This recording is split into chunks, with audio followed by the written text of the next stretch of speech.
AP assembly ప్రస్తుతం కొత్తగా ఎన్నికైన డిప్యూటీ స్పీకర్ రఘురామకృష్ణరాజు ఆధ్వర్యంలో నడుస్తున్న సంగతి తెలిసిందే. ఈ క్రమంలో డిప్యూటీ సభాపతిగా తన మార్కు చూపిస్తూ ఆకట్టుకుంటున్నారు.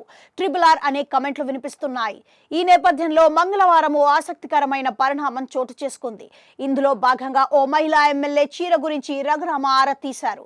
అవును, ఏపీ అసెంబ్లీలో తాజాగా ఆసక్తికరమైన సంఘటన చోటు చేసుకుంది.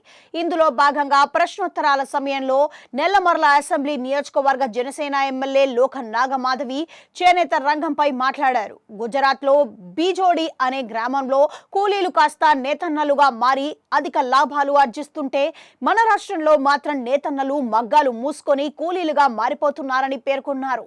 రాష్ట్రంలో చేనేత రంగం చాలా సంక్షోభంలో ఉందని, ముడి సరుకుల ధరలు పెరగడం దీనికి ఒక కారణమని, పెరిగిన ధరలతో నేతన్నలు ఇబ్బంది పడుతున్నారని, ఫలితంగా రాష్ట్రంలో సుమారు 50% మగ్గాలు మూతపడిపోయాయని ఆమె తెలిపారు. అయితే ఎన్డీఏ కూటమి ప్రభుత్వం అధికారంలోకి రావడం వల్ల న్యాయం జరుగుతుందని చేతలు భావిస్తున్నారు అని లోక మాధవి తెలిపారు. ఈ క్రమంలో నేతలకు నికర ఆదాయ 8,000 నుంచి 10,000 నేతన్నలకు వచ్చేలా ఆలోచించాలని కోరుతున్నట్లుగా మాధవి పేర్కొన్నారు. ఇదే సమయంలో నేతన్నలకు ఇల్లు వచ్చేటప్పుడు వారికి ఇంటి స్థలంలో పాటు షెడ్లు కట్టుకోవడానికి బడ్జెట్ ప్రత్యేకంగా కేటాయించాలని ఆమె ప్రభుత్వాన్ని విజ్ఞప్తి చేశారు.